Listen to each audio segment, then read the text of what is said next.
calls me, he's like, I really don't want to bring you to the UFC right now because you keep making those posts and people are thinking that's going to be the way to get there, but you're next, man. So,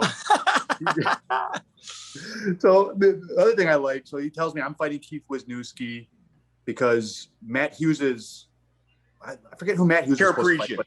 Parisian pulled out against Matt Hughes. Parisian had fallen out, so they were moving Joe Riggs up to fight Hughes, and I was going to fight Wisniewski. So we're in the sauna, and most UFC fighters are cool as shit. I can name on one hand the guys that I just haven't liked. Yeah, because I think there's a certain level of confidence about you have to get to that point. You have to get your ass kicked a bunch, either in the room or in a lot of humility. Well, especially back then. I think now it would be different, but everybody was cool back then. You're right. Yep. And so, I mean, most people were friends, or even if you weren't friends, there was just a level of respect. One of the few I didn't like was Joe Riggs, and it's for this reason. So we're in the sauna, and he keeps on talking about how I wouldn't fight him. I have no idea what he's talking about. I guess, in hindsight, I guess Joe Silva had told him that like they were going to give him Hughes because I would only fight Wisniewski and not him, or something. I don't know.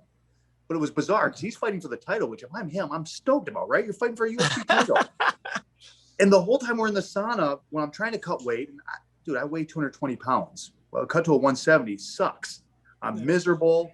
And he's just sitting there talking like, heard you won't fight me. I'm confused. I'm like, right now? Or like, we're in the sauna. I guess if you want to fight. That was my, a little weird. Bizarre. I'm down. Yeah. The other one that I thought was bizarre, I thought was impressive. So Rich Franklin was cutting weight because he was fighting. God, was he fighting Anderson that fight, or was he fighting Quarry? He was fighting somebody. He was the champion, and everybody else was doing 15 minutes in and however much time out. Rich did, I think, an hour and a half straight. Gurgel would come and get him, his coach, and say, "Hey, it's been 15 minutes," and Rich would go, "I'll do another one," and just sat there. I mean, his mental toughness. I was like, wow. You could tell he was hurt, and he just sat there and man was a champ. Impressive. Wow.